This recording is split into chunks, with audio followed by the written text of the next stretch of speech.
সব সময় একই রকম খাবার খেতে মোটেই ভালো লাগে না, তাই না? তাই খাবারের রেসিপিতে যদি ভিন্নতা আনা যায় তাহলে খাবারের রুচিটাই বেড়ে যায়। আসসালামু আলাইকুম, আমি মিরানা ঢাকা থেকে বলছি। কাছে দূরে দেশে দেশের বাইরে যে যেখানে আছেন, আশা করি আপনারা সবাই আল্লাহর রহমতে ভালো আছেন। আজকে আমি আপনাদেরকে তৈরি করে দেখাবো মজাদার মচমচে করলা ভাজি। এভাবে খেলে মুখে রুচি আসবেই।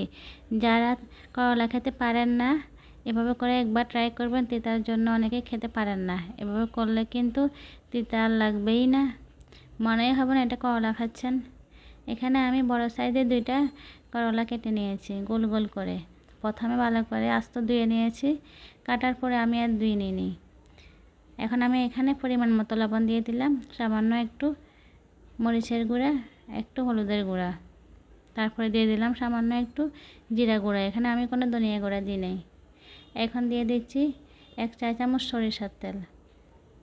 আপনারা চাইলে কেউ এখানে সয়াবিন তেলও দিতে পারেন, তবে এ পর্যায়ে মাখানোর সময় যদি সামান্য একটু সরিষার তেল অথবা সয়াবিন তেল দিয়ে মাখিয়ে নেন তাহলে ভালো করে ম্যারিনেট হয়ে যাবে। আমি মাখানো হয়ে গেলে সরাসরি চলে যাব চুলাতে আমি ফ্রাই প্যানে তেল বসিয়ে দিয়েছি। এটা কিন্তু একদম ডুবো তেলে ব্যস্ত হবে, এটা কোনো কথা নেই। আমি এখানে কিছুটা তেল দিয়েছি, যেহেতু তেল স্বাস্থ্যের জন্য ক্ষতিকর, সেই জন্য আমি তেলটা এমনিতেই একটু অ্যাভয়েড করে চলি। তেলটা যখন গরম হয়ে গিয়েছে আমি এখানে এখন করলাগুলো দিয়ে দিলাম। এখানে আমি অর্ধেকটা দিয়েছি আর অর্ধেক রয়ে গিয়েছে। একসঙ্গে সবগুলো দিলে মচমচে হবে না, আর যেহেতু আমি এখানে তেলের পরিমাণ খুবই কম দিয়েছি সেই জন্য। যখন তেলটা গরম হয়ে গিয়েছে আমি এ পর্যায়ে চুলার আগুনটা কমিয়ে দিয়েছি, মিডিয়াম টু লোয়ের মাঝামাঝি রেখেছি। যারা করলা খেতে পারেন না এবং করলা দেখলে আপনাদের খারাপ লাগে, কিন্তু আজকে থেকে এই রেসিপি যদি একবার বানিয়ে খান তাহলে ইনশাল্লাহ আপনাদের খারাপ লাগাটা চলে যাবে এবং আপনাদের পাতে প্রতিদিনই কিন্তু এরকম করলা থাকতেই হবে। এটা একবার যে খাবেন আশা করছি বারবার খেতে হবে ইনশাল্লাহ। আসলে এই করলাটা এতটাই মজা হয়। অনেকেই আছেন ডায়াবেটিস রোগীরাও কিন্তু এটা খেতে পারে না, তিতা লাগে বেশি। তারাও যদি এরকম করে খান তিতাটাও কম লাগবে এবং শরীরের জন্য কিন্তু ভালো হবে। আর এটা খেতেও কিন্তু অনেক মজা। যাদের শরীরে অ্যালার্জি আছে, চুলকানির সমস্যা আছে, তারা অবশ্যই করলা ভাজি খাবেন।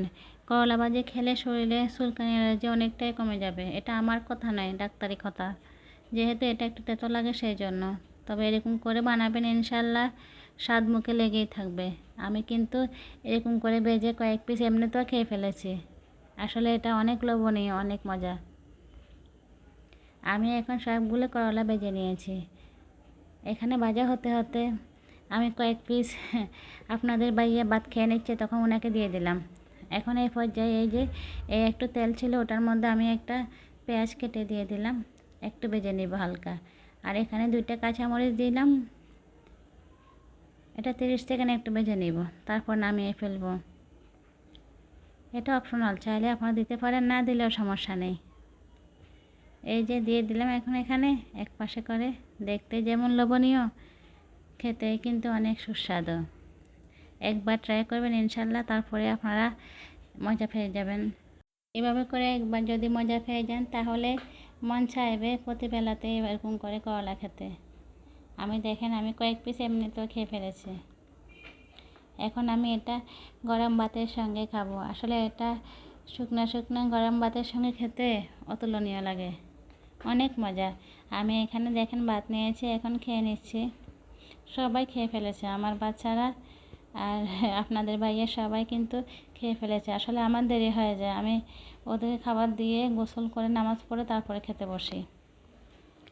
আমি নামাজ পড়ে এখন খেতে বসেছি। দেখেন অনেক মজা। একটু কাঁচামরিচ ভেঙে দিবেন, একটু পেঁয়াজ আর করলা দিয়ে মেখে নেবেন, তারপরে মুখে দিবেন, মনে হবে যেন করলা খাচ্ছেন না, একবারে মচমচে মাছ ভাজা খাচ্ছেন। বিশ্বাস না হলে একবার ট্রাই করে দেখতে পারেন। আশা করছি আমার আজকের রেসিপি আপনাদের ভালো লেগেছে। সবাই ভালো থাকবেন। আল্লাহ হাফেজ।